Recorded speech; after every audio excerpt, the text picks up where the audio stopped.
Gravado no lendário Empanadas Bar, na Vila Madalena. Este é o seu podcast. Que falta você fez? Futebol Clube. Versão Papo Boteco. Esse primeiro entrevistado é muito especial. É o professor Celso Zelt, comentarista dos canais ESPN e que vai estar aqui com a gente hoje para trocar uma ideia sobre que falta essa turma fez. Fala, Celso, boa tarde. Que prazer. Eu pensei que só vinha zagueiro nesse programa, porque que falta você fez? Eu não fiz falta em ninguém, mas entendo o espírito da falta que faz a gente rememorar coisas, né? Não é? Exatamente. Vou pegar o gancho que você já veio com uma camisa maravilhosa. Essa é minha retrô 82.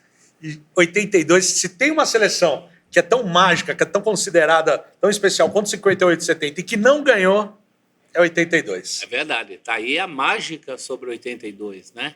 Eu fiz um livro sobre isso com meu querido amigo Gustavo Long de Carvalho, que nasceu em 77. Portanto, ele tinha 5 aninhos. Eu tinha 14, já tinha uma noção do tamanho que foi aquilo.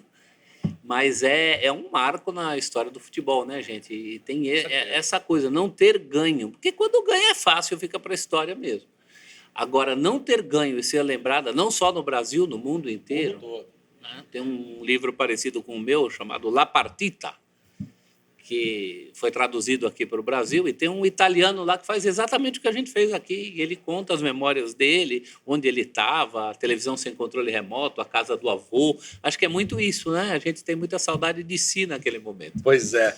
Tem uma coisa que eu acho incrível de 82, se a gente começar a falar desse time, que é a escolha do técnico. Que hoje seria uma coisa impensável como foi que o Tele chegou na seleção. Conta essa história pra gente. O Tele, na verdade, ele quebra uma sequência. A seleção era muito ligada ao futebol carioca, né? Onde era a sede da CBD, já era a CBF, CBF é 79 para 80, e o Tele era um mineiro com trânsito em vários estados brasileiros. Ele tinha quebrado o jejum do Grêmio em Porto Alegre, campeão gaúcho de 77, era mineiro, já tinha uma história ligada ao Galo, campeão brasileiro de 71, e trabalhava no Palmeiras. Fez um belo time para o Palmeiras em 79, no Brasileiro de 79.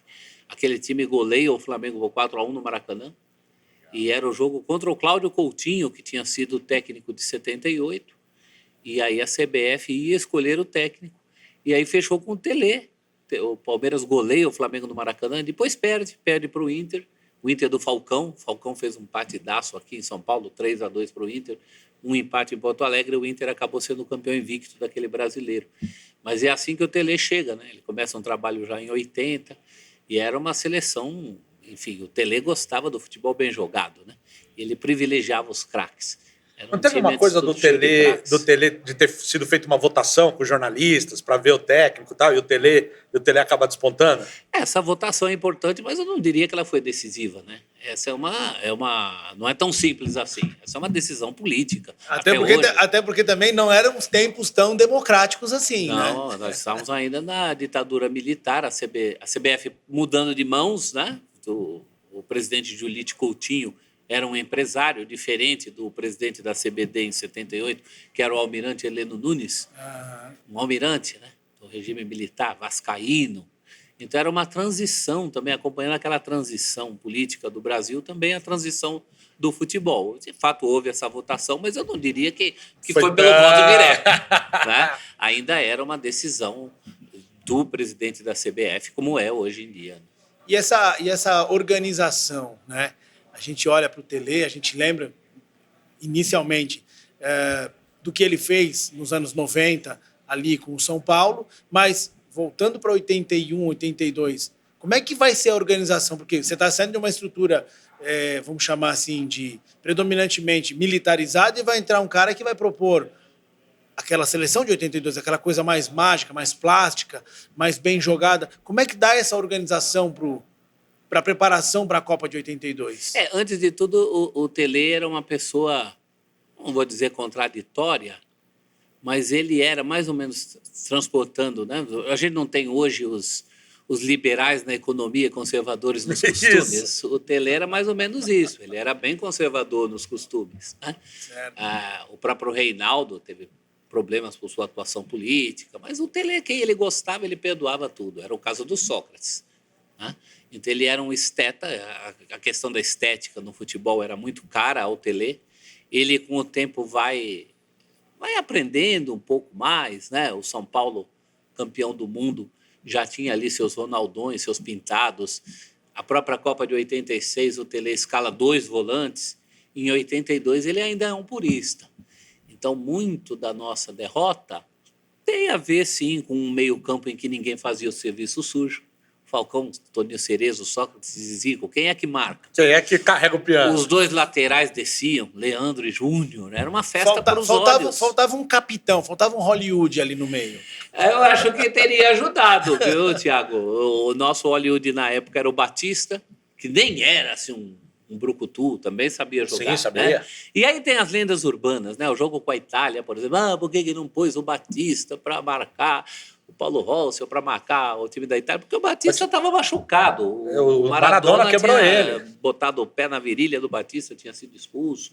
Né? No momento em que o Brasil toma o 3º gol, o gol do Paulo Rossi, e eu sei disso porque vi muito esse jogo na minha vida, o Telê já tinha não só aquecido, como colocado o Paulo Isidoro em campo, com uma função para mais fechar ali a direita. que dava o 2-2. No momento em que o Paulo Rossi faz o 3º gol da Itália, todos os jogadores do Brasil estão na área. Não tem essa história de que... Claro, depois do 2-2, o Brasil tentou o 3º gol. Eu coloco ali no meu livro uma sequência de lances num curto período de tempo. O Brasil atacando, mas especificamente no lance de bola parada que dá a vitória para a Itália, não houve isso. Houve, sim, uma falta de sorte danada. Era para a Itália passar aquele dia. Quem assistiu aquele jogo, eu assisti, sentia que se fizesse 3-3, eles iam fazer 4-3. Aliás, chegaram a fazer 4-2 e teve um gol anulado ali meio também daquele no olhômetro, na medida em que... Aquele apito amigo. Não dá para analisar direito, porque era uma imagem só, talvez só com a câmera Globo ali, 1 ou 2 imagens, era muito diferente de como é a cobertura de hoje. Né? O que eu sinto desse jogo da Itália é que quando a gente empata, o Falcão faz o 2-2, era o que? Na metade do segundo tempo. 20 e tantos, perto dos 30 ali. Se a gente dá uma esfriada nos 10 minutos, a Itália não ia conseguir, porque o próprio lance do escanteio, que gera o 3-2 quando o que, Paulo aliás, Rossi, é o único escanteio naquele jogo que o Brasil cede. O Brasil não cedeu escanteio naquele Ele vem de um contra-ataque. Tipo, a gente tava com o time avançado, eu não lembro agora se era pela esquerda, não sei se é o Éder ou o Júnior, um dos dois perde a bola. Aí tem um contra-ataque da Itália, fechamos, foi pro escanteio. Se a gente não tivesse oferecido o contra-ataque, talvez não tivesse o escanteio. É que isso é muito fácil de falar agora, mas Com certeza. O clima naquele dia era de que o Brasil ia esmagar a Itália. E na hora que o Brasil empata, a locução do Luciano do Valle, aliás, a Globo transmitiu com exclusividade, né? Só cedeu ali para as TVs educativas, por uma questão de educação, mas mesmo na TV educativa, a narração era a do Luciano do Valle. Tá bom. E não mudava. E o Luciano fala, quem sabe agora o Brasil possa partir para uma grande vitória. O comentarista Márcio Guedes fala, quem sabe agora o Brasil possa botar a cabeça no lugar e partir para uma grande vitória. E as pessoas que estavam em casa pensavam, quem sabe agora o Brasil possa partir para uma grande vitória. Então não concebia isso. Eu lembro, eu estava em férias, acordei perto da hora do jogo, perto do meio-dia, e meu pai estava arrumando umas roupas no guarda-roupa. Meu pai está vivo aí até hoje, com 95 anos, pode confirmar. E ele estava arrumando as roupas e eu acordei, lembrei que era dia do jogo. Eu falei, pai, já pensou se o Brasil perde da Itália hoje? E o meu pai... Tá aí a culpa toda. Pô, achamos. E o meu pai, que já tinha 50 anos de futebol naquela época, virou para mim e falou assim, não seja ridículo. Então, não fale absurdos. Todo mundo achava. Eu tinha um amigo falecido, o Maurício, ele ganhou o bolão. Porque era um bolão, aquele bolão diferente. Tem todos os resultados e as pessoas vão escolhendo o resultado que querem. Tá bom. E o Maurício foi o último. E só tinha sobrado Itália 3-2. E ele ganhou o bolão. Então, isso era inconcebível naquele momento. A Itália estava muito mal, o Brasil estava muito bem. Eu até te diria que o Brasil tinha obrigação moral de estar atacando naquela altura do jogo. O Telê, ele armou o time, linha de 4 ali, com dois laterais, como você falou, que avançavam muito, faziam muito corredor aqui, né? Leandro e Júnior. Você tinha o Cerezo e o Falcão como volante, mas não um volante fixo na frente da área, Sim. mais um homem que compõe ali. O Magro e o Zico. O Éder na esquerda e o centroavante, que foi o Serginho. Não tinha o ponta-direita, que era uma discussão muito grande para os padrões da época, não se concebia jogar sem ponta-direita. O Jô Soares tinha aquele personagem Zé da Galera. Falava, bota a ponta, Tele, tesoura tem ponta, agulha tem ponta, a seleção também tem que ter ponta. Então era uma concepção da época, né? E aí ele fechava com o Isidoro, ou fechava com o Dirceu, que começou a Copa. Sim, jogou o primeiro jogando, mas não tinha ponta direita. Inclusive, na convocação não tinha. Mas isso da ponta direita eu acho interessante, porque o Tele mesmo falava que a ideia era todo mundo girar e alguém ocupar aquele espaço. E aí você vê, o gol do Chulapa contra a Argentina é o Falcão entrando como um ponta e cruzando pro Chulapa. O gol do Falcão contra a Nova Zelândia é contra-ataque, é o Falcão entrando, recebendo o passe do Magro pela direita para fazer o gol. O próprio gol do Sócrates contra a Itália é uma jogada do Zico que o Magro passa, leva e recebe a bola do Zico para fazer o gol. Então funcionava. Não, de fato, não faltou ocupação pela direita. Se você pensar em termos mais modernos, que você pede isso do lateral, o Leandro também descia pela direita. Então isso não faltou ocupação de espaço pela direita. Eu acho que faltou um pouco mais de cuidado defensivo, porque a gente não enxergava o futebol como enxerga hoje, 40 anos depois. Sim. A gente achava que era possível ser campeão daquele jeito. O Tele achava que era possível ser campeão daquele jeito. Os jogadores achavam que era possível. A gente teve uma cultura de um futebol plástico, artístico, belíssimo. E aí a gente tem toda essa leveza e, ao mesmo tempo, a gente tem um 9 que é o Chulapa. Mas aí foram contingências, né? Primeiro que o Careca se machuca. O dono daquela posição naquele time era o Careca. Então, aí é aquela coisa. O Careca, ele entra no final do ciclo, né, do Tele. O Tele apanhou muito até achar um centroavante. Quem eram as nossas alternativas antes do Careca e antes do Chulapa? O Reinaldo tinha a questão física. Joelho, né? O joelho, e também a questão política do Tele, né? Falar, Renato, pega mais leve e tal. Teve uma mistura disso aí, mas no fim o Tele dizia publicamente que o Reinaldo era o melhor jogador que ele treinou. Eu acredito que se ele tivesse no melhor da forma, teria ido. Aí o Roberto Dinamite, que era a opção que o Tele não usou, chamou para não usar, né? Então, durante o ciclo, o Baltazar, artilheiro de Deus, que era do Grêmio, depois jogou também no Palmeiras, enfim, não era uma unanimidade, né? O nome mesmo que o Tele achou mais para o fim do ciclo foi o Careca, mas infelizmente ele se machuca já em Portugal. A seleção está lá se preparando para a Copa da Espanha. E o Chulapa fazia parte do grupo, ou o Chulapa foi do tipo, vamos lá, Serginho, agora é com você? Não, o Chulapa era o reserva imediato do Careca, que com a ausência do Careca é alçado a titular, e aí a vaga de reserva passa a ser do Roberto Dinamite, que já entra com o número 20. Que ele vem, inclusive, né? A seleção já está na Europa, e aí o Roberto é chamado. Ele estava no amistoso com o Vasco no Espírito Santo, acho que em Nova Venécia, e ele na saída do campo à noite, ali no domingo, é avisado. Vai para o Porto. Faz a sua mala aí que você está indo para Espanha. Um dó disso que o Thiago falou é que com um sistema que gira, né? Todo mundo tabela, todo mundo se mexe. Você tem o Careca tabelando com o Sócrates, com o Zico, com o Falcão. Seria maravilhoso. Em tese, o ideal, né? E era a conclusão que o Tele chegou já no fim, nos últimos amistosos. Se despede aqui goleando o Eire, que é a Irlanda, né? 7-1, na inauguração do estádio de Uberlândia, estádio João Avelange. E aí, quando acontece aquilo, a gente acha que o time está pronto. Mas aí tem a contusão do Careca. O Serginho era um competentíssimo artilheiro, ali do jeito dele, né? Naquela função é o fazedor de gols. Agora, claro que ele não entrava nessa sinfonia de é proibido dar 3 toques na bola, né? E também tem a teoria da conspiração, de que o Serginho era um cara contestador, que quiseram transformar o Serginho numa freira, e aí ele foi muito bonzinho quando devia ter sido mais bandido. Eu acho que não. A grande Copa do Serginho tinha que ter sido a de 78. Aí você acerta o ponto. A gente estava aqui na prosa anterior, e aí a gente percebeu assim, por que ele não estava lá em 78? Por que aquela Copa que pedia sangue nos olhos e força, a gente tinha um atacante que não era aquele Chulapa. E aí a gente foi entender que ele estava fora porque nós cumprimos as regras do jogo.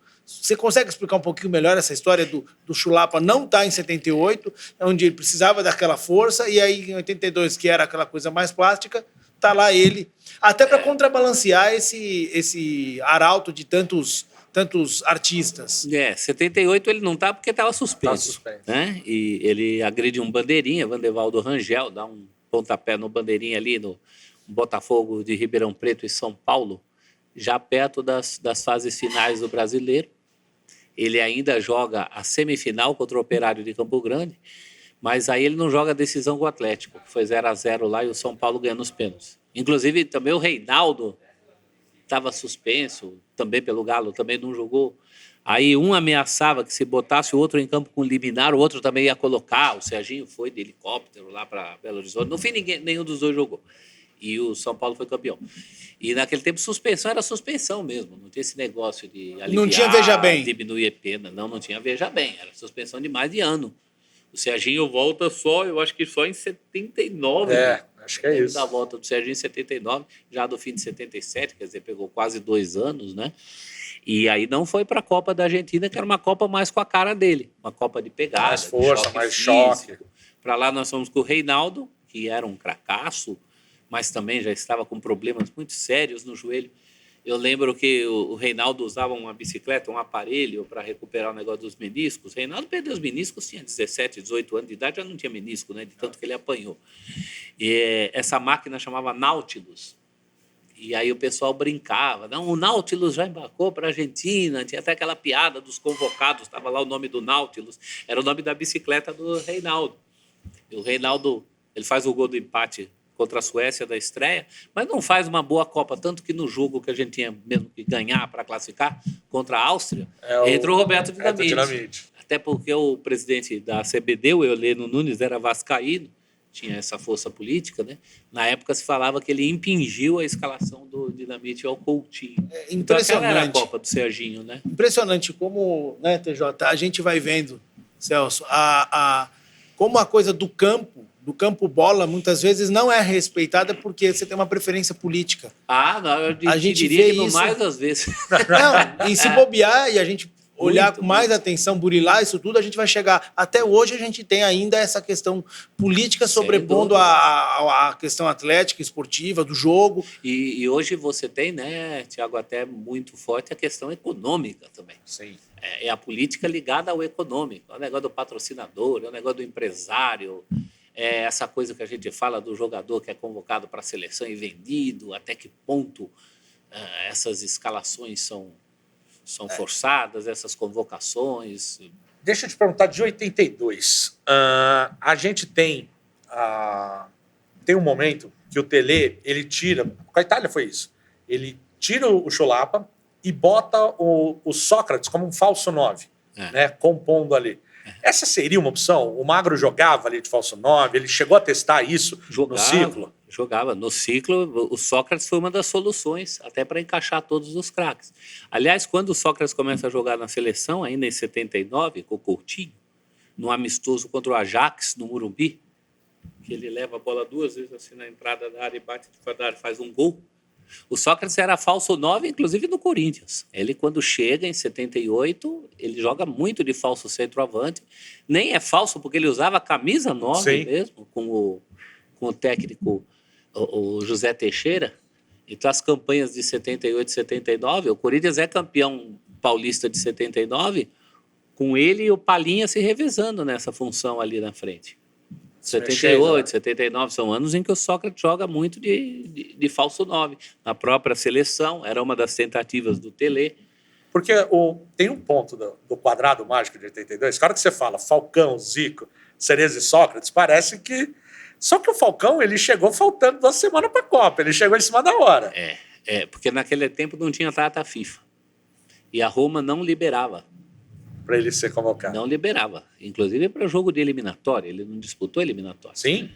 E no jogo de estreia, né, é o primeiro jogo que ele faz, até porque o Cerezo estava suspenso.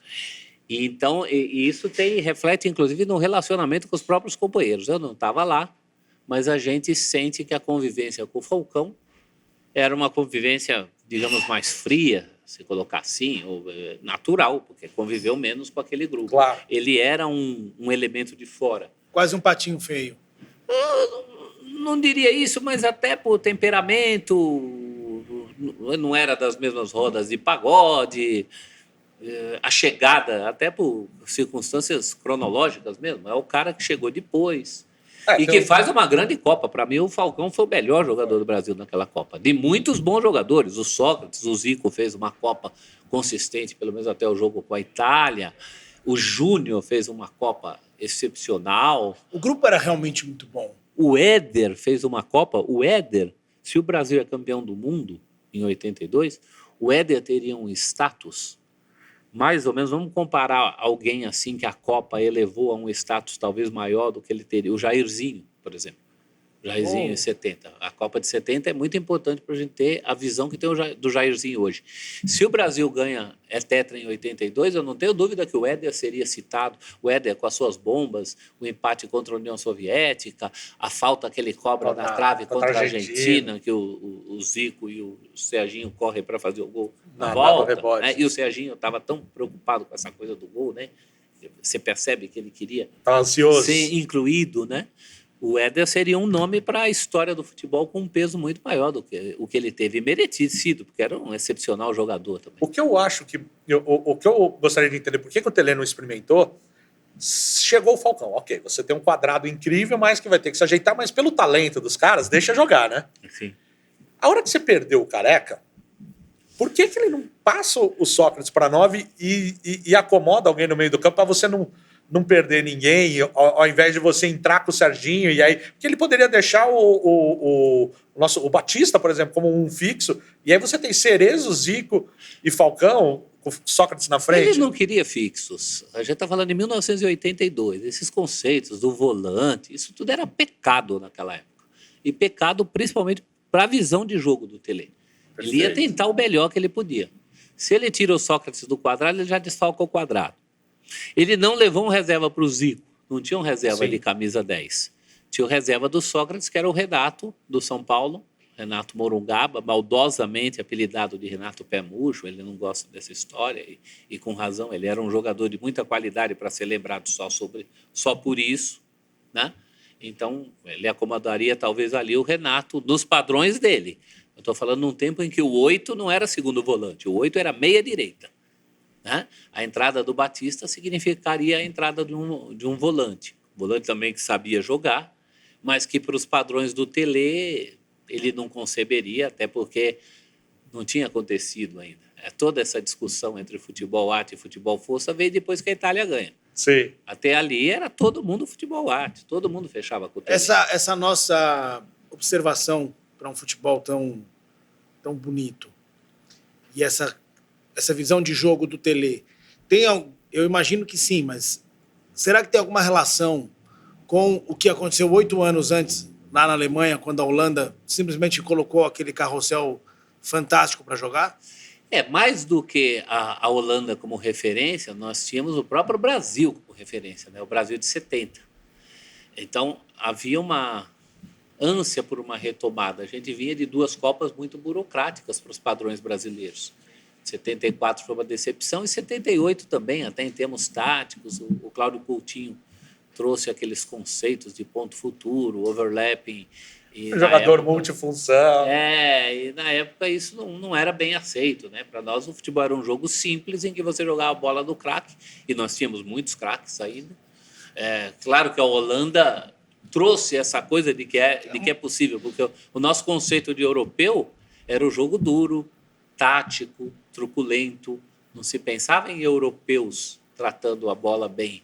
E a Holanda mostrou isso em 74. Né? Então, acho que ela estava aí num contexto, mas a referência mesmo era o próprio futebol brasileiro, a retomada de 70. Acho que é por isso que 82 é visto com carinho, porque foi a retomada... Foi a seleção que mais perto chegou daquele timaço.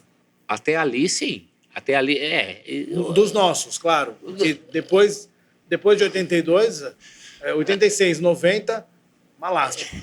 94, ganhamos, mas ganhamos daquela maneira. Sentindo falta de um futebol mais Sentindo falta de sermos brasileiros. 98 2002 você ainda tem muito craque resolvendo, né? Sim. Você pensar em Ronaldo, Ronaldinho Gaúcho, Rivaldo, atrás Cafu e Roberto Carlos, todo mundo junto, ganhando todos os jogos. Acho que foi uma coisa também próxima disso. Foi mais do que 94, talvez um pouco menos que 82, mas não se sentia tanto essa falta. Eu acho que o embate mesmo é com 94, que ali deu certo e a gente não ficou tão satisfeito, né? Não saímos disso. E aí, depois de Vegas, o que acontece em Vegas fica em uma Vegas. grande e aí bagunça, Nossa, né? e de lá para cá Ali não deu mais nada. E é um desperdício, que ali tinha potencial, né? Muito. Jogadores com potencial. 2006, que foi Vegas, eu tenho uma opinião que no papel é incrível, né? Tanto Cafu, que hoje Roberto você vê um Carlos, monte de meme de gente de 14 anos botando o time de 2006 e falando isso sim é que era futebol. Né? Que Pois eles não é. viveram porque não viram a decepção que a gente teve. Mas se você pegar 2006, Cafu já estava veterano num final de carreira, já não era mais Cafu. Roberto Carlos na outra ponta, a mesma coisa. Não. Ronaldo, já no final de carreira, já não era mais Ronaldo.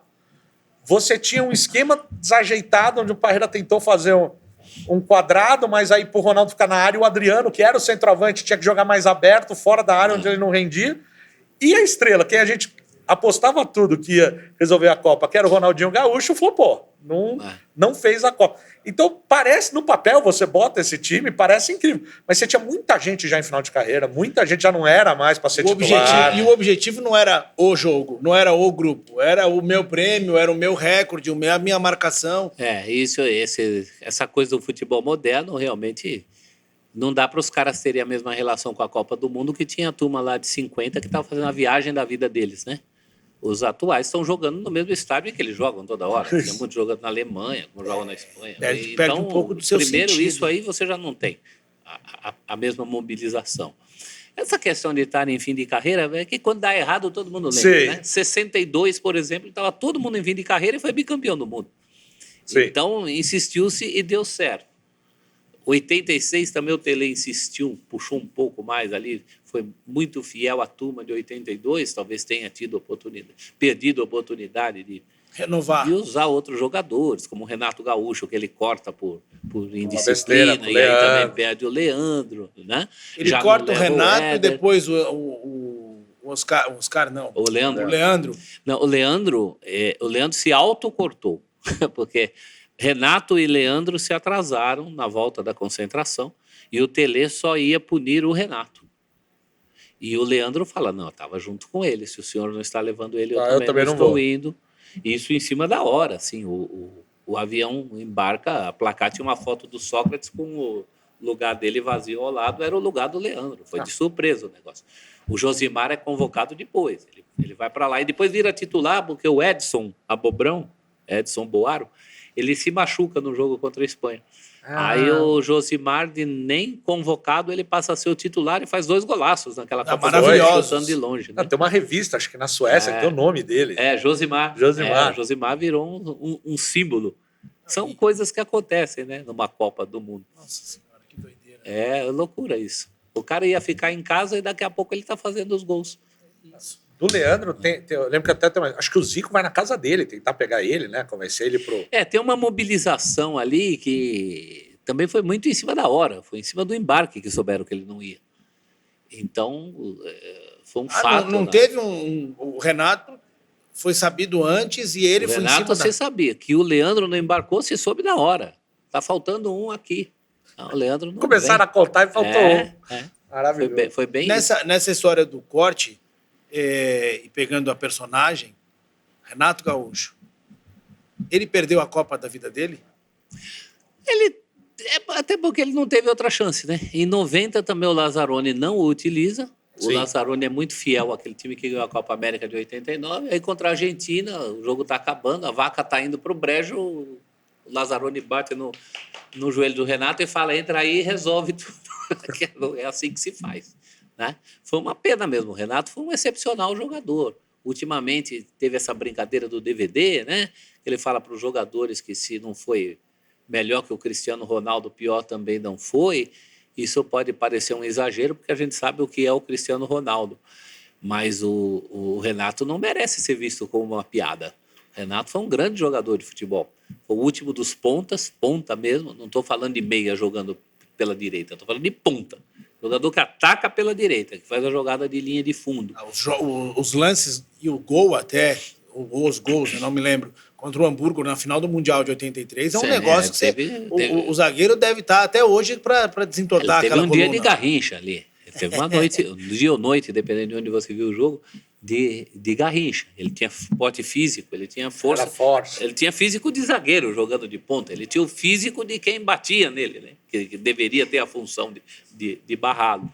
Então foi um grandíssimo jogador. E realmente, para 86, né? 82 não dava tempo, porque ele aparece no segundo semestre, depois da Copa do Mundo. Parece muito bem já no Grêmio.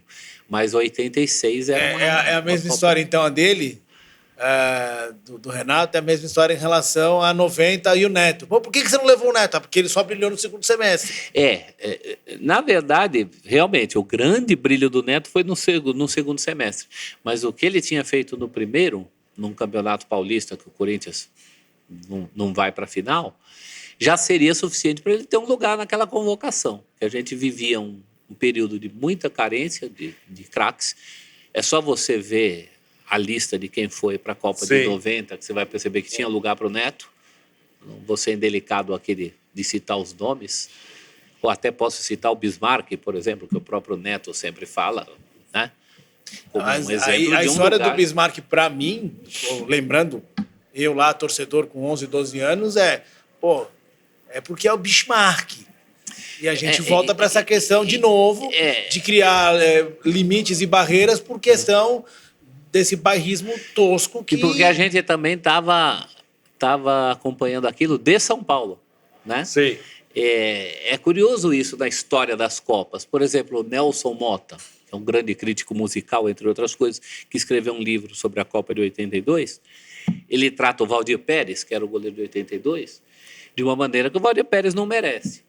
Hoje o mundo está globalizado, né? Mas a distância entre São Paulo e Rio, nos anos 70, 80, ainda era grande, de informação, de imagens.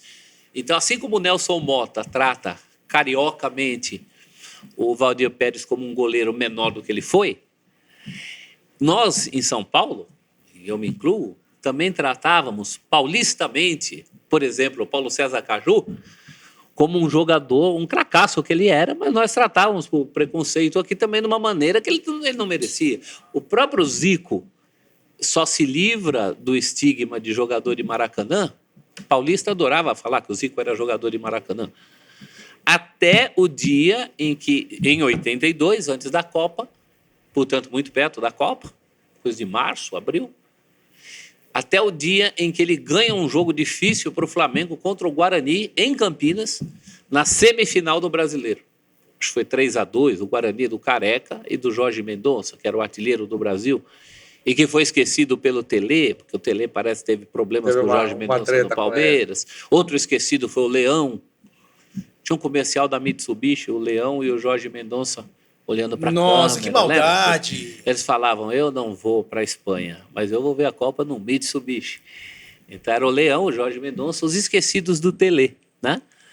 Então o Zico só adquiriu esse respeito contra esse bairrismo, que era de parte a parte, muito perto da Copa. Eram outros tempos, né, gente? A coisa não era fácil como é agora aí, que a gente está gravando, podcast, entra na hora que quer. Tá tudo certo. Não era assim, você não via tanto jogo, não tinha tanta transmissão de jogo, não tinha tanto tempo, você não via na hora que você queria. Eu vinha da escola correndo para ver os gols no Globo Esporte, senão eu nunca mais via gol.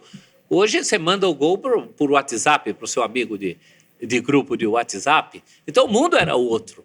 E aí as pessoas também eram outras, as cabeças eram outras e os conceitos eram outros. O bairrismo fazia parte disso. E bairrismo é de parte a parte. É uma parte mais folclórica, então. Tem um folclore nessa... É outro mundo, é outro jeito de viver. De ver o mundo. Aproveitando o bairrismo, vamos pegar um episódio onde o bairrismo foi ímpar, que é a primeira Copa do Mundo, 1930. Né? Primeiro que o grande torneio de futebol da época era a Olimpíada. Sim. E aí a FIFA cria, porque a FIFA treta com o COB, aquela coisa, e nasce a Copa do Mundo, ela vem para o Uruguai, porque o Uruguai era, indiscutivelmente, a melhor seleção que tinha na época. E aí, na hora de formar a seleção brasileira, a gente perde praticamente metade do elenco, porque é o elenco paulista e tem uma treta entre Rio e São Paulo. Como é que é essa história? Na verdade, os paulistas queriam representatividade na comissão técnica, coisa da qual os cariocas não abriam mão, né?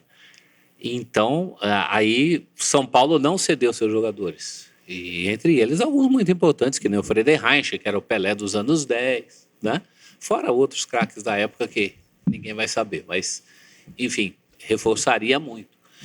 E aí, então, o Brasil vai para a Copa com um selecionado de cariocas e de jogadores do estado do Rio, que na época não era a mesma coisa, né? Antes da fusão.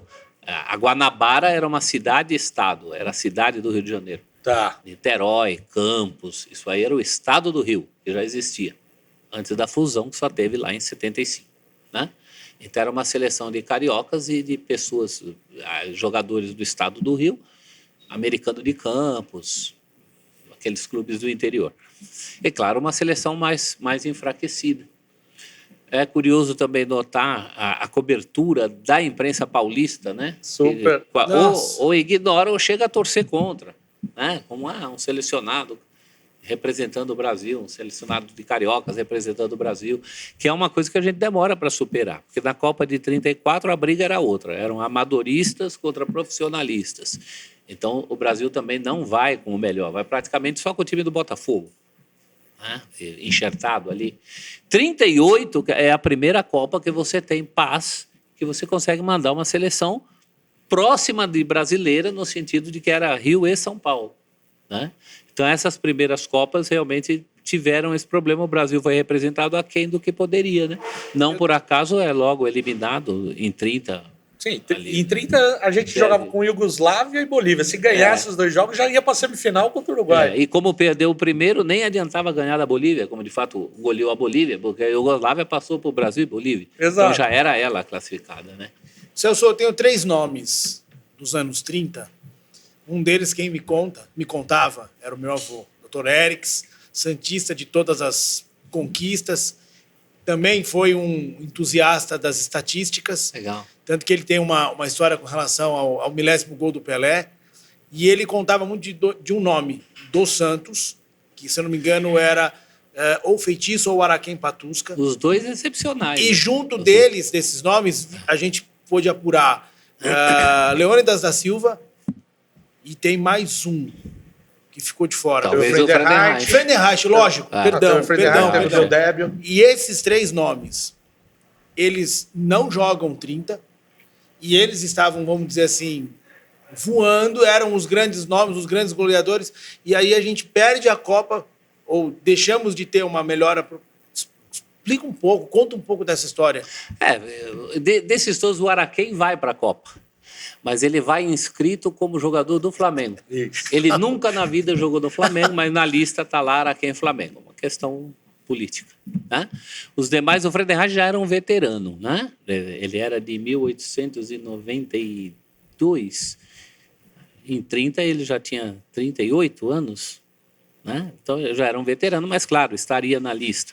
Aliás, em pesquisas dos jornais, nas fases anteriores, tem lá a escalação ou a convocação inicial, e tem muitos paulistas, o Friedenreich está presente.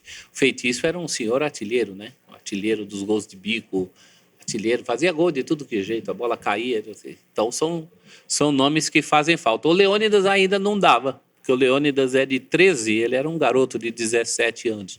Ele vai em 34 e vai em 38, aí se consagra artilheiro em 38, né? Agora, é uma pena que, por exemplo, o Friedenreich nunca tenha jogado uma Copa do Mundo. Embora, na época, a Copa do Mundo não tivesse a dimensão que tomou depois. O Friedenreich não jogou Copa do Mundo, mas ele foi muito importante, por exemplo, na conquista do Sul-Americano de 1919, que foi no Brasil, que foi a primeira grande conquista brasileira. E teve, pelo menos para nós brasileiros, o peso de uma Copa do Mundo, uma mobilização. Se falou muito, a chuteira ficou exposta na vitrine do Mapping. Ele teve uma mobilização em função daquele sul-americano, né? Mas a gente vai ficando mais velho e vai percebendo, por exemplo, a questão dos campeonatos estaduais hoje. Eles não têm o peso que tiveram, mas Nós somos testemunhas de grandes campeonatos estaduais que mobilizavam as pessoas. Aos olhos de quem vê hoje, fala, mas é um paulistinha, um carioquinha, um mineirinho. Mas você está vendo com olhos de hoje. Atuais, claro. Eu, como torcedor da Lusa, cara, um paulista para mim é néctar. Então, e teve grandes paulistas, né, decisões de paulista. A própria Portuguesa disputou lá em 73, o último título que o Pelé disputou aqui. Foi dividido por erro do juiz na hora de contar pênaltis. O Português, 2 anos depois, jogou a final do Paulista com o São Paulo, em 75. Eram coisas que valiam um semestre, valia metade do ano. E as pessoas, às vezes, perdem um pouco a noção disso. Então, embora o Friedenreich e companhia não tenham jogado a Copa do Mundo, mas o Friedenreich, especificamente, teve a oportunidade, fez o gol da vitória do Brasil, no campeonato de 1919. Isso rendeu a primeira música ligada a futebol, que é o chorinho 1-0 do Pixinguinha, né? Que depois ganhou letra, né? Começaram o futebol, pois é. Anos depois colocaram a letra na música. Então tem todo um contexto aí que ajuda a amenizar um pouco essa questão, né? A gente é um olhar um pouco anacrônico. A gente olha as coisas como se o mundo sempre fosse do jeito que a gente conhece hoje. E não é bem assim. Com certeza. O Friedenreich, inclusive, esse título foi muito importante porque o Brasil, nos anos 20, o Brasil ele apanhava de Argentina, de Uruguai. A gente era a terceira força, sim. Né? Tanto que o título, na hora que ele foi, como você colocou, ele é muito comemorado. E durante anos, o Brasil só tem Copa América, ganha em casa. 19, 22, 49, 89. Foi ganhar uma fora já com o Ronaldo Fenômeno. Na Bolívia, 97. Até porque o Brasil, na medida em que ganhou Copas do Mundo, ele passou a dar menos importância também para o título sul-americano. Né? Claro. Mas é uma competição importante, inclusive durante a Segunda Guerra Mundial, não tinha Copa do Mundo, mas continuava o Campeonato Sul-Americano, porque nós não estávamos aqui envolvidos no conflito. Então, você teve, nos anos 40, toda uma geração que não teve oportunidade de jogar a Copa do Mundo, jogou o Campeonato Sul-Americano, que hoje é a Copa América. Né? 78.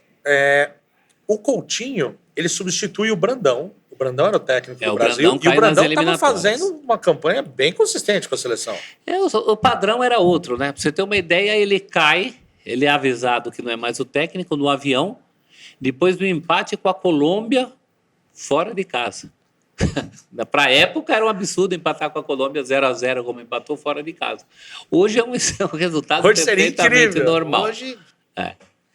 E aí o Coutinho vem e ele começa a armar, mas vendo pelo papel e o que eu vi de pesquisa, dava a impressão que o time do Brandão era um time um pouco mais ofensivo, era um time um pouco mais, né, Rivelino, teve uma hora que ele montou lá Rivelino, Zico, e aí a hora que o Coutinho assume, a coisa, ele dá uma... Ele começa a jogar de uma maneira um pouco mais fechada, vem o Chicão para fazer o meio de campo. Foi meio isso mesmo? Teve uma mudança assim ou não? O Zico costuma falar que o Coutinho evoluiu muito, né, como técnico de futebol. Inclusive o Coutinho morre em 81, praticando pesca submarina, né, no Rio de Janeiro, ali perto das Ilhas Cagarras. O Zico fala que ele morre no melhor momento dele, no melhor momento como técnico. Ali o Coutinho estava pronto, estava maduro. Em 78, não. Em 78, ele tenta trazer de uma vez só todas aquelas ideias de uma vez. Ele era adepto do teste de Cooper, da questão da preparação física, de jogar sem lateral, ou improvisar, por exemplo, o Edinho, que era zagueiro na lateral. A convocação dele traz muito essas coisas que quebravam aqueles padrões do futebol brasileiro, né? Então, fica todo mundo muito assustado. E isso não dá certo na Copa da Argentina. Não sei se a gente pode chamar de um futebol mais defensivo, mas claramente mais burocrático. O jogo não fluía. O jogo do Brasil não fluía. Uma situação muito parecida até com a atual.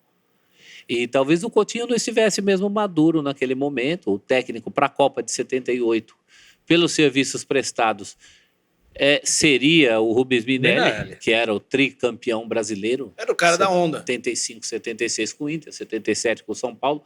E o Minelli trazia uma coisa interessante, que ele conseguia unir naquele Inter a habilidade do futebol brasileiro com a seriedade tática do futebol europeu. Aquele Inter era muito tático e não abria mão de talentos, como o Falcão, como o Batista. Então foi uma pena naquele momento. Talvez o Coutinho fosse o cara certo no momento errado. Sim. né? Depois ele evoluiu bastante em termos, inclusive, de comunicação, né?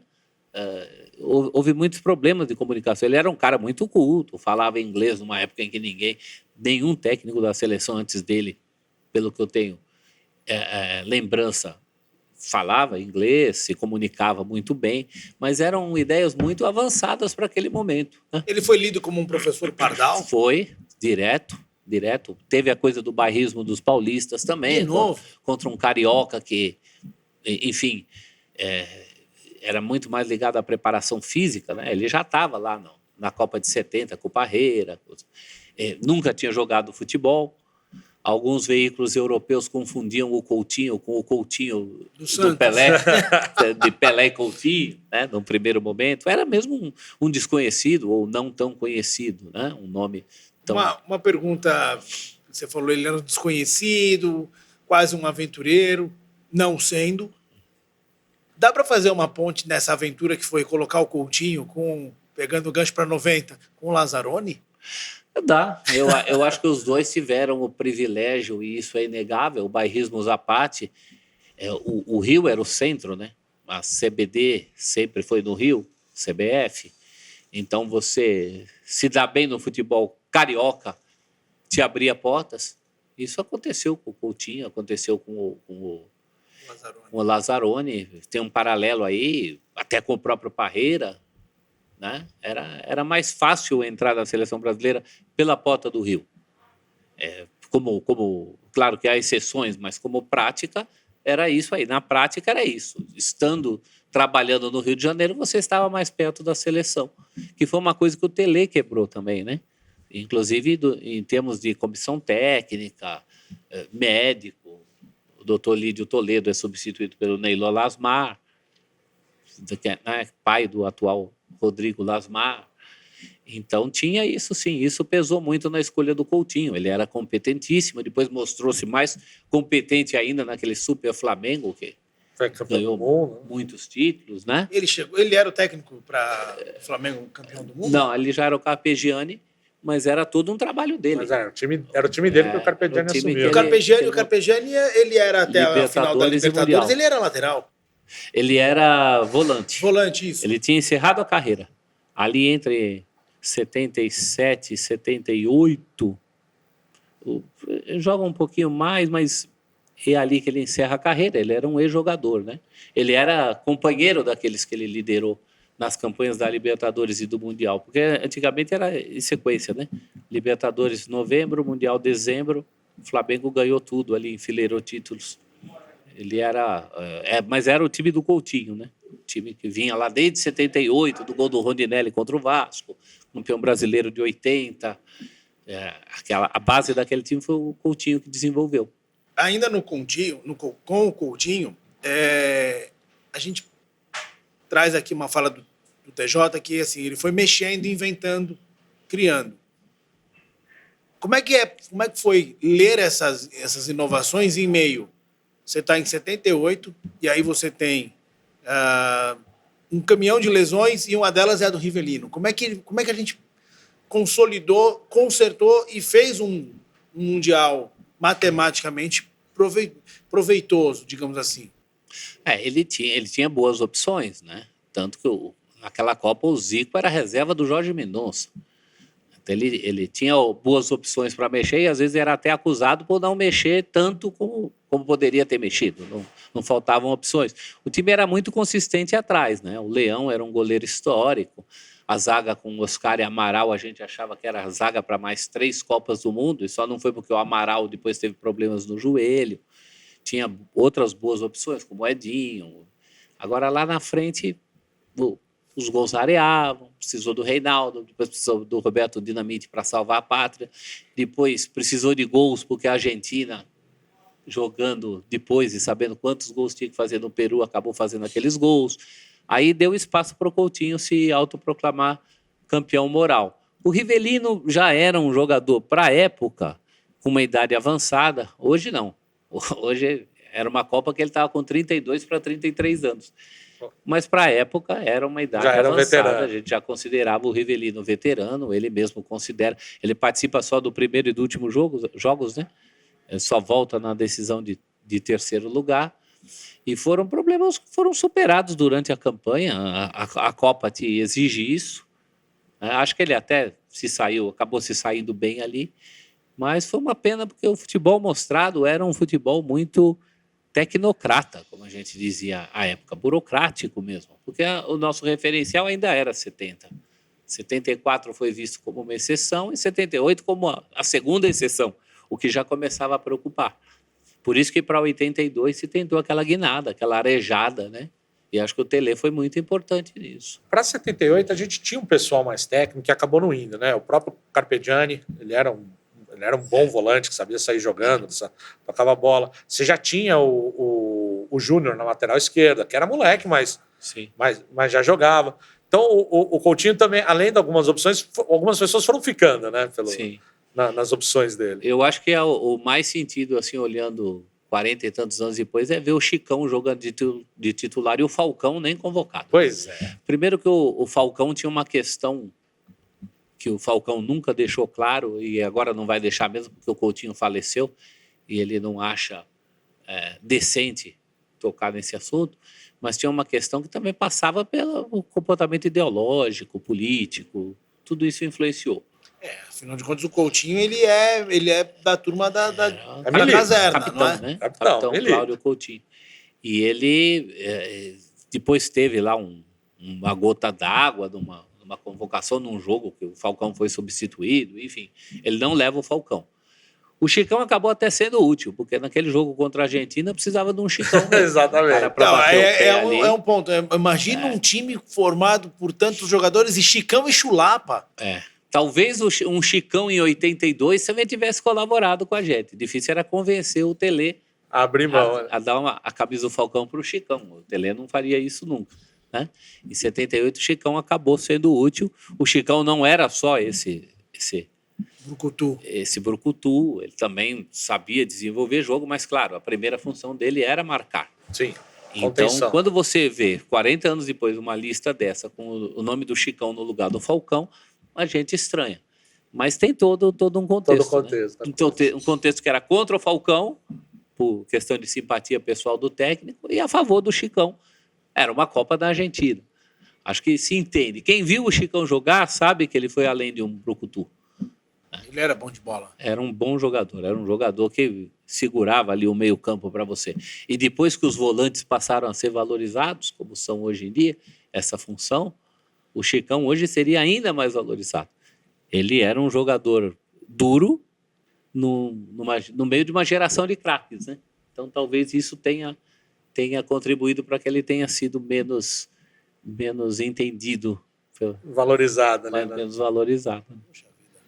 Vamos avançar para outra Copa onde a gente perdeu uma galera, que é 98. 98 a gente começa um ciclo campeão, né? 24 anos depois, é tetra, não sei o quê.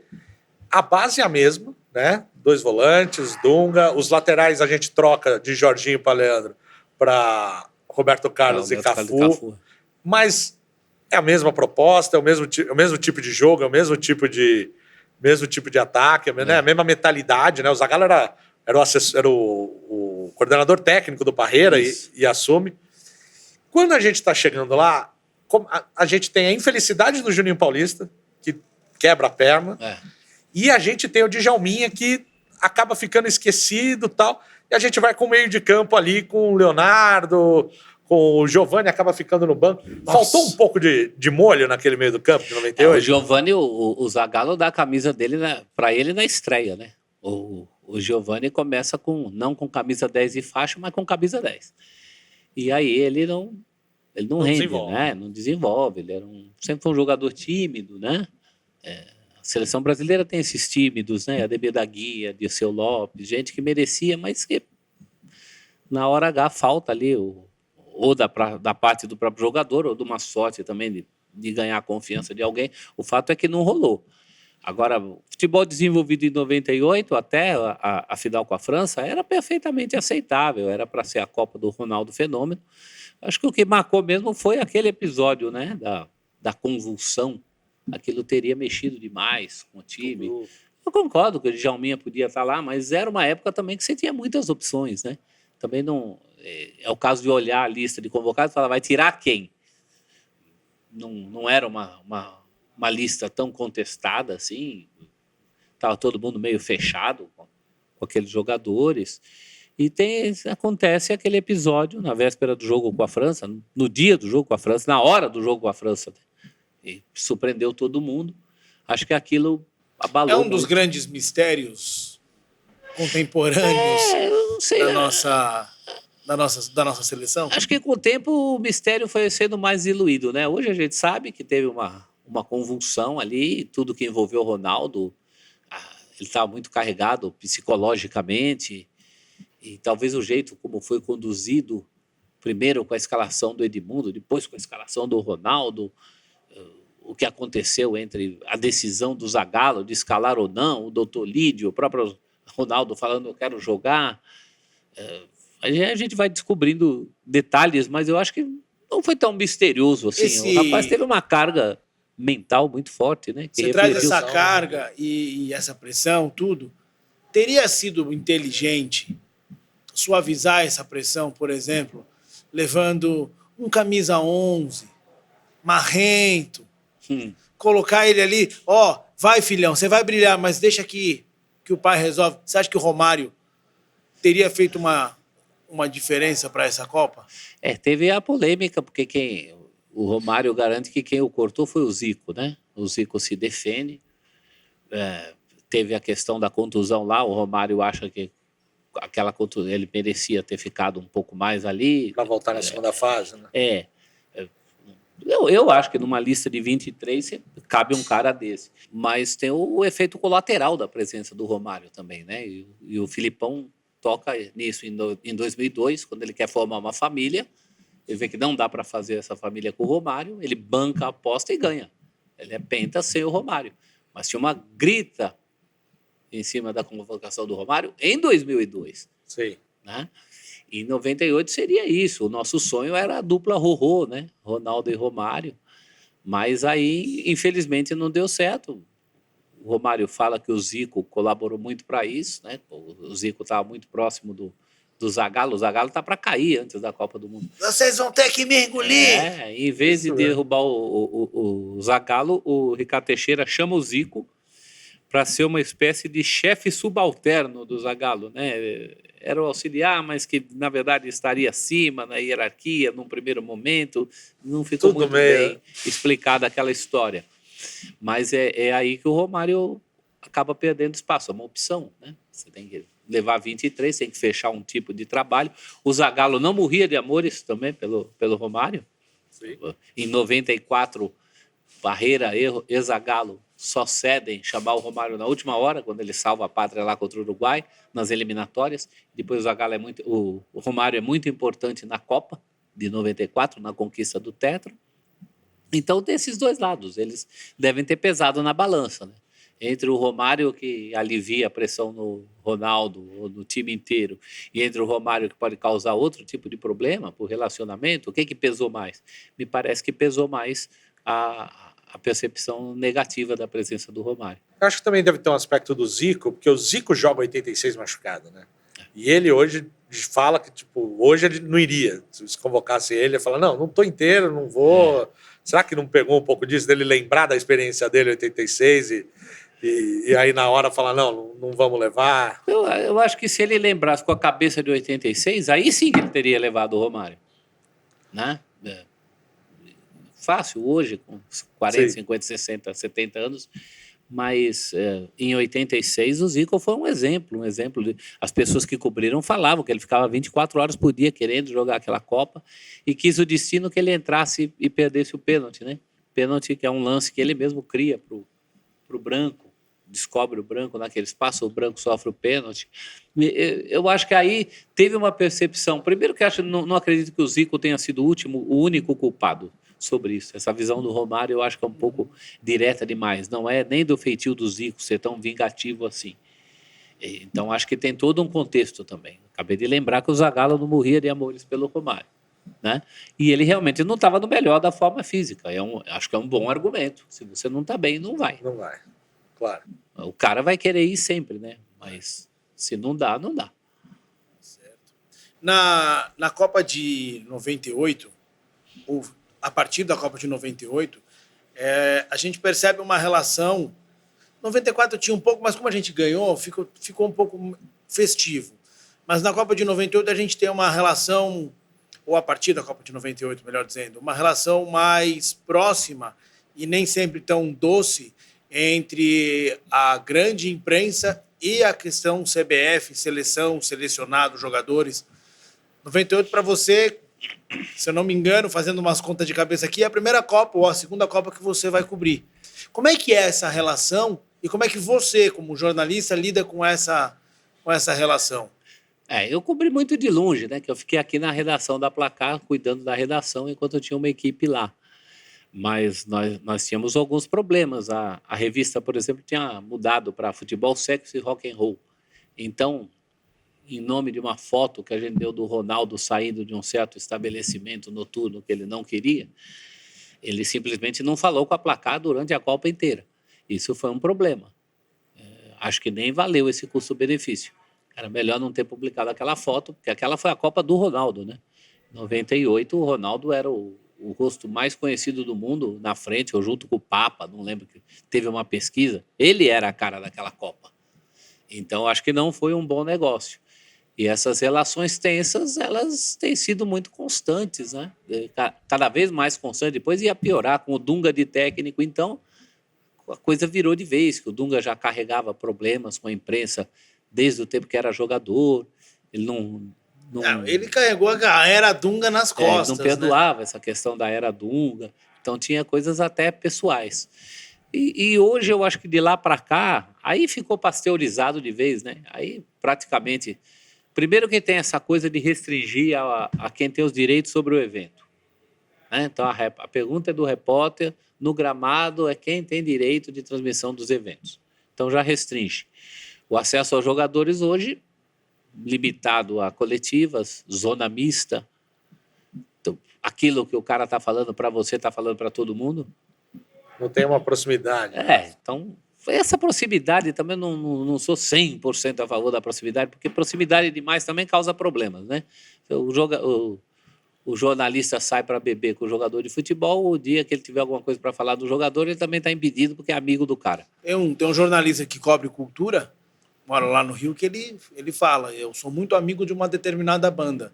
A partir do momento que eu comecei a ter essa relação com essa banda, eu não escrevo mais sobre a banda. Ele se comprometeu a essa Ele se vê posição. impedido como um juiz, se vê impedido de julgar certas questões. Exatamente. Por ter uma proximidade. Se ele pode se dar esse luxo, ótimo. É que nem sempre dá para a gente ficar escolhendo o Papa. Né?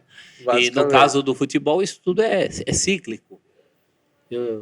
Quando cobri o Corinthians campeão do mundo no Japão, eu fiquei morrendo de vontade de tirar uma foto junto com o Tite e a taça de campeão mundial. Mas eu não posso fazer isso, porque eu sei que o Tite não vai morrer técnico do Corinthians. E acertei, porque hoje ele é técnico do Flamengo, ele foi técnico da seleção. Né? De repente o cara pode virar para mim e falar assim, você estava lá aquele dia, tirou foto comigo, falar isso até publicamente. Então, você sempre tem muito cuidado com isso. Muito legal.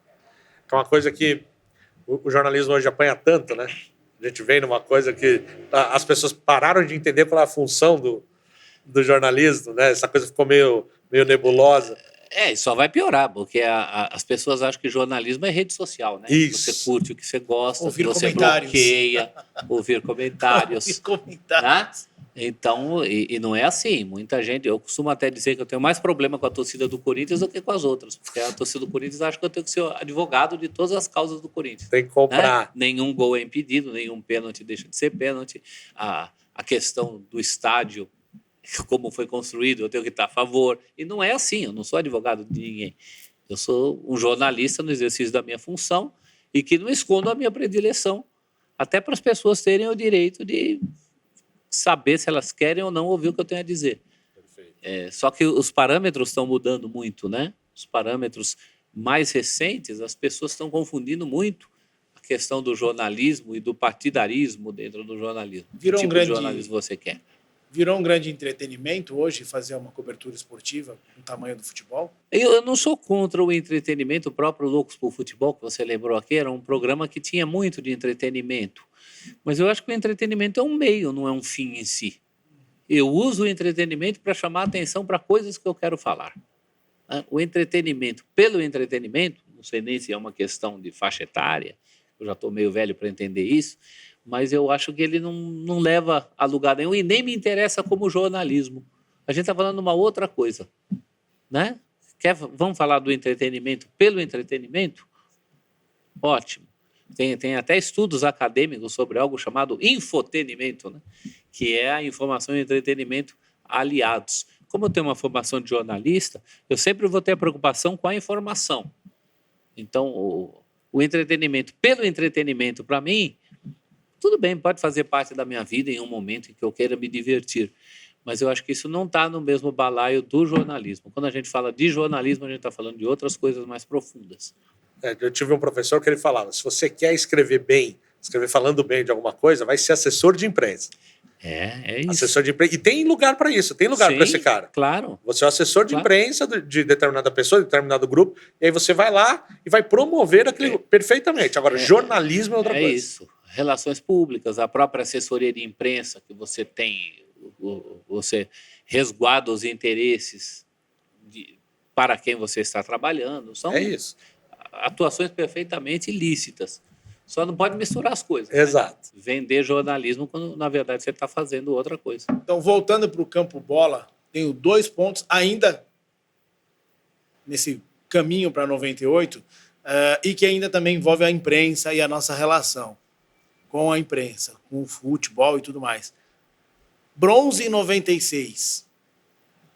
E como é que foi receber um e-mail? Provavelmente não tinha WhatsApp naquela época, mas como é que foi alguém chegava assim, alô, Celso, seguinte, Edmundo tá escalado.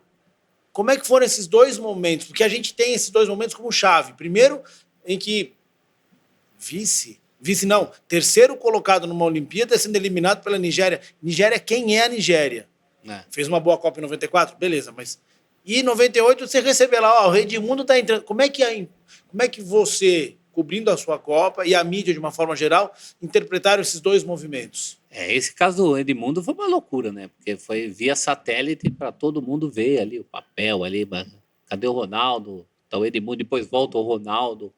Acho que até mais chocante do que a entrada do Edmundo foi a volta do Ronaldo, porque aí ninguém entendia mais nada e ninguém sabia por quê. E ele estava aéreo no jogo. E eu acho que, só podia estar, né? Porque depois de tudo que aconteceu, e eu acho que ali foi um momento em que a imprensa estava toda lá e deixou escapar, né? Porque ele sai para o hospital, ninguém viu, ninguém sabe, ninguém viu, dá o voltou, alarme, não chegou. Né?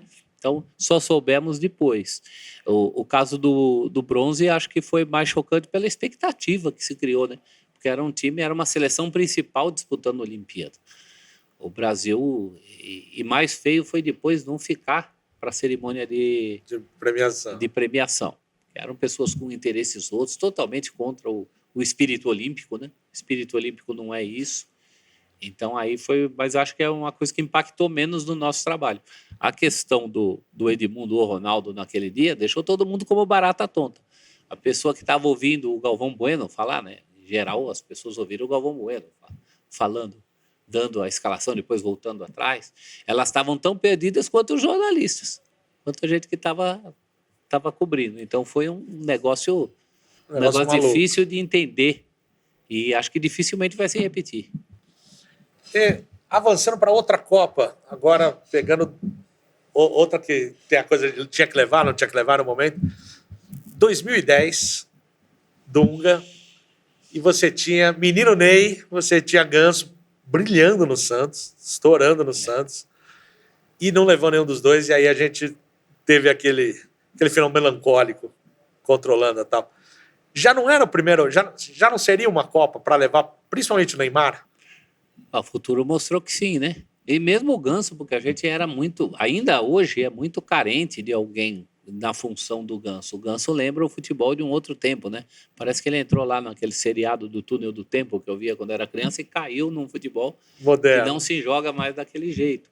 Então, o futuro mostrou que era para levar os dois, mas não é culpa só do Dunga. O próprio futebol é muito conservador nesse aspecto e eu acho que, inclusive, está perdendo público com isso. Porque ninguém aguenta mais essa chatice de ficar pensando 10 vezes. O próprio Dorival pensa 10 vezes para dar a camisa para o Endrick, depois pensa 10 vezes para dar a camisa para o Estevão, como se a gente tivesse muitas opções fascinantes. Né? A gente não tem. A gente vive Fosse o tempo que tivemos tanta gente. É isso. Não, mas vai queimar o garoto, vai queimar o quê? Vai deixar de queimar e a gente vai continuar aguentando esses purgantes de menos do que a gente poderia receber. Isso aqui é um grande negócio, inclusive um negócio de mídia. Isso aqui tem que atrair gente, tem que atrair as novas gerações. Sim. As novas gerações têm muitas opções hoje em dia. Não é mais por exclusão. Na minha época de garoto, você botava qualquer porcaria, a gente assistia porque só tinha aquilo. Hoje não, hoje eles namoram, eles têm acesso ao mundo inteiro, namoram mais cedo do que eu namorava, têm acesso a tudo que acontece no mundo, todo mundo tem aí possibilidade de outras diversões. Futebol nunca enxerga como concorrentes outros tipos de diversão, tem que enxergar outros esportes. O futebol europeu, se você pensar, é um concorrente hoje do futebol brasileiro. Sim. Né? Você já tem gerações que só torcem para time de fora. Não, isso é triste demais, cara. Eu dou aula para um segmento do Fundi 2. Criançadinha de 10 a 14, 15 anos. Eu não vejo camiseta dos times paulistas. Porque o sonho de todos eles inclusive de quem começa a jogar, é jogar no exterior.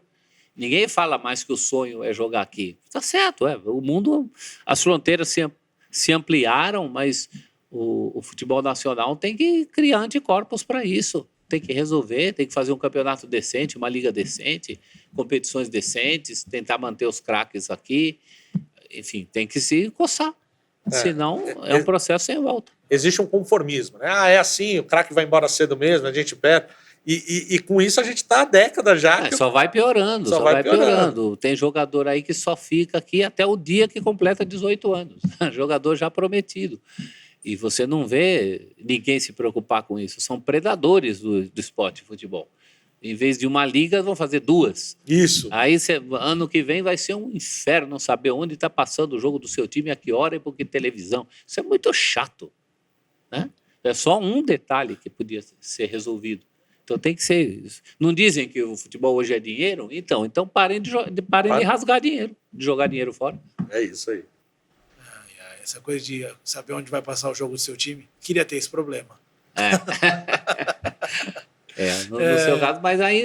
Tá no YouTube, viu, pessoal? Tá lá no YouTube. É. Tem o Netlusa lá que dá uma mão danada. Eu ia te falar do Netlusa, é por onde eu acompanho. É o canal. Dentro dessa questão, a gente também tem olhar para o clube. Afinal de contas, para poder falar de seleção tem que ter clube.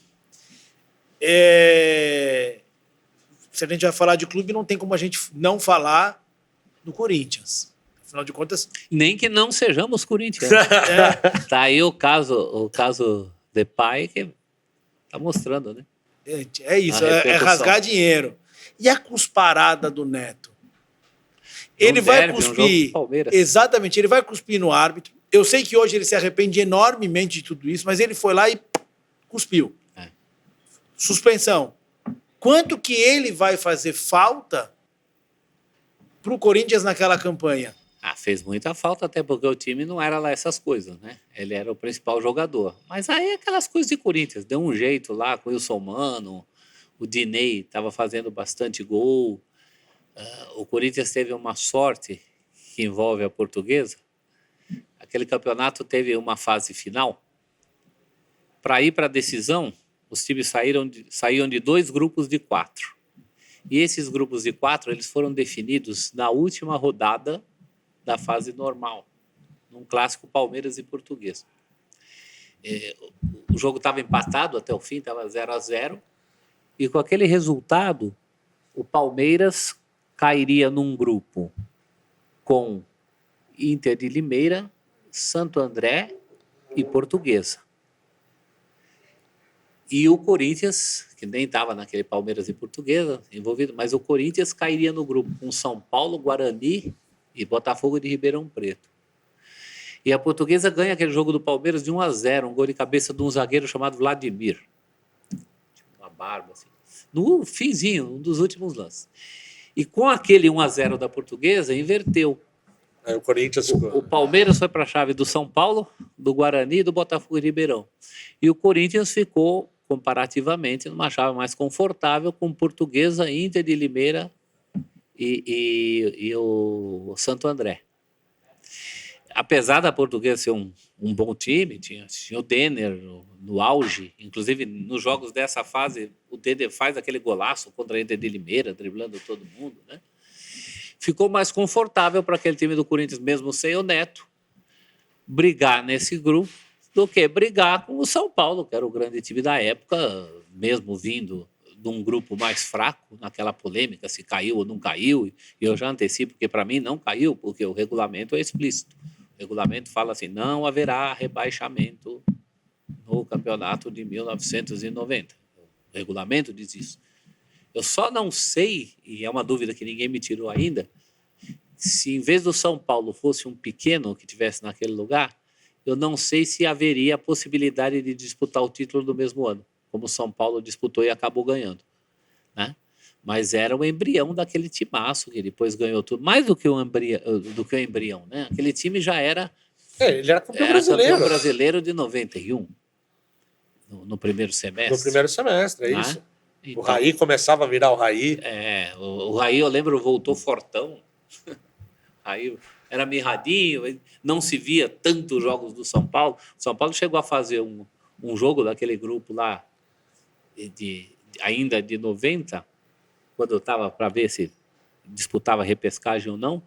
O São Paulo jogou no mesmo dia de Brasil e Escócia na Copa do Mundo. Jogou mais cedo, diante de poucos torcedores. Então teve toda essa questão, mas eu acho que o Corinthians acabou chegando daquele jeito mais corintiano, que a gente conhece, vamos que vamos, né? Vai, Corinthians! Foi da base do Vai Corinthians mesmo. O Neto fez muita falta, era o principal jogador do Corinthians. E o Corinthians trouxe o Cilinho para ser o técnico. Era o técnico. E aí ele e o Neto já tinham tido problema no Palmeiras. Então eu lembro que no final ali, que o Neto queria ficar concentrado com o time, apesar de não poder jogar, e o Cilinho não deixou, e aí também chegou uma coisa no grupo. 91 foi um ano bem tumultuado, não só pela cusparada do Neto, mas por tudo isso, né? Pelo Cilinho. Eu lembro que no começo de 91, o jornal do clube deu uma manchete assim, Neto fica, Cilinho fica, que era para acabar com esse tipo de ruído, mas continuou, né? Teve muita coisa de relacionamento ali. Tem uma entrevista do Neto, uma entrevista não, ele tá falando com o Vaza na imprensa, uma coisa dele falar que o Cilinho só veio porque ele deixou. E aí o Cilinho chega, ele tá suspenso mesmo, ele já tira o Neto do coisa e ainda toda a coisa... Era esse Neto maravilhoso falastrão que a gente conhece, né? Esse é o Neto. Esse é o Neto. Em 94 a gente tem o falecimento do Denner. Fez muita falta. Ele tá fazendo falta até hoje para a Portuguesa. E para o futebol brasileiro, né? Alguém com as características dele. Você sabe que em relação ao Denner tem um certo exagero que eu cometia comigo mesmo? Depois eu fiquei um pouco mais à vontade, porque eu recebi o aval de uma pessoa muito importante em relação a isso. Eu achava que Pelé foi um só. Embora as novas gerações achem que só o Messi existiu, né? Isso, o mundo começou com o Messi. O Pelé foi um só. Né? Teve domínio de todos os fundamentos, cabeceio, visão de jogo, matar no peito, pé direito, pé esquerdo, finalização... Tudo isso que a gente fala aí, Pelé foi um. Só que teve alguns jogadores que tiveram seus dias de Pelé. E alguns tiveram mais dias de Pelé. E dias de Pelé mais intensos, em que ele realmente lembrava o Pelé. Eu tinha para mim que o jogador que mais chegou perto disso foi o Denner. Teve mais lampejos de Pelé, seja pela intensidade ou pelo número. Acho que até mais pela intensidade que pelo número. E eu sempre tive isso comigo e agora eu tenho certeza, a partir do dia em que eu ouvi o seu Pepe, José Macia, falar isso. O seu Pepe jogou anos com o Pelé, depois foi técnico do Pelé e foi técnico também do Denner. E enfrentou o Denner. E eu ouvi o Pepe está aí, bem, graças a Deus, vivo. Se estiver ouvindo, ele há de concordar comigo, que ele falou que o Denner foi o mais perto do que ele viu do Pelé, se não como sequência, mas como intensidade. E eu estava lá no Canindé o dia que ele fez um gol driblando todo mundo da Inter de Limeira, um gol que ele repete também contra o Santos, só que ali ele soltou um pouco o cotovelo no zagueiro, Era o lateral tudo índio. bem. É. Aquilo fez um sofrimento danado para a turma. Não tinha VAR, né? Então, Não tinha VAR. Então passou. Se fosse o VAR, talvez tivessem anulado o gol do Denner. Mas o Denner foi um jogador com esse peso. Esse fez falta, sim. Continua fazendo. Nossa senhora, é isso aí. Maravilhoso. Muito bom. Acho que é isso. Muito joia. Celso, muito obrigado pela Eu que pela agradeço. presença. Falar de futebol é sempre bom. Né? Então é isso.